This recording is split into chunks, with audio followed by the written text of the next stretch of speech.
Hey everybody. Don't know why I just did that. Hey everybody, hello Naked Army, hello Trisha, and everyone else that watches these videos. This is my naked response reply to this week's topic, which is a very interesting and unique topic and something that I never gave much thought to or even really heard about people talking about probably until like 2011, 2012 when I was in seminary and was talking with people from all over the world. Circumcision, hooray! Snip snip, right? I do not understand the practice of circumcising a child or a young adult or an adult outside the context of anything religious, really. I mean, all these statistics about health and all these things about as you mentioned, it somehow prevents contraction of HIV or lessens the chance of getting it. I mean, it's a flap of skin. It's just extra skin that covers the head of the penis. I don't understand how that is going to play such a huge factor in health and concern. You have other flaps and folds of skin, and to keep it clean, you just wash it. you just wash it like you would wash every other little normal thing.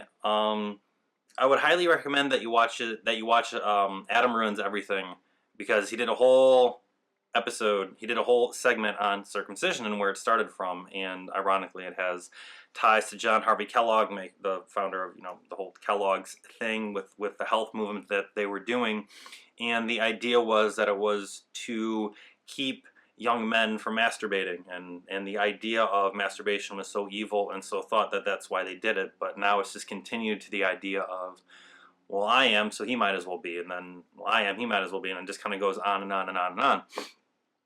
I never hated or blamed or anything my parents when I grew old enough to find out that they had me circumcised, because it was just like, oh, you did what? Oh, you did this thing that I can't remember and I didn't have any feeling of, and okay, I guess, it wasn't a thing that registered to me. I don't even remember seeing what it would look like uncircumcised until much, much later in health and much, much later in life, just through reading and learning about this procedure and this thing, and why people did it back in thousands of years ago for more religiously associated reasons.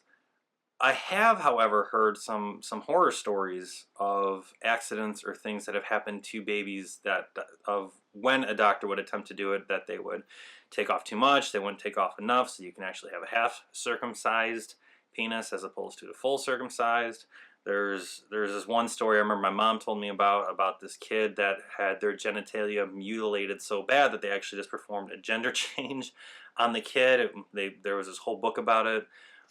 And they kind of force this kid to like live as a girl, and just all the stuff that comes from that. So, I mean, in all honesty, your body is the way it is. It is designed or created or evolved to however you want to view your body the way it is, because that's how the body just works and functions. And it's just extra skin. It's just an extra piece of skin at the tip, around the tip, covering the tip, however you want to phrase it. So, really don't see why cutting it off is a thing, especially in 2016. It kind of seems a little barbaric. I mean, if you're going to do it for religious reasons, that's one thing, but if you're not going to do it for a religious thing, then why do it at all? I mean, in all honesty, if I ever have kids, I'm going to be vehemently against it, because that's how my baby's born, that's the way they are, and if they want to get it done later in their life, or if they make some type of religious pledge that involves that, I'll support them in doing that. But those are just kind of my thoughts on it. It's a little barbaric. It's outdated. It serves no purpose. It's just a little bit extra skin. So I guess don't. Let him choose if he wants to later. Kind of a weird topic to kind of get going in the new year, so I hope everybody has a good week. I hope everybody is safe. Kind of heard about some shootings in the news recently, so hope everybody's doing well, and I'll see you next time.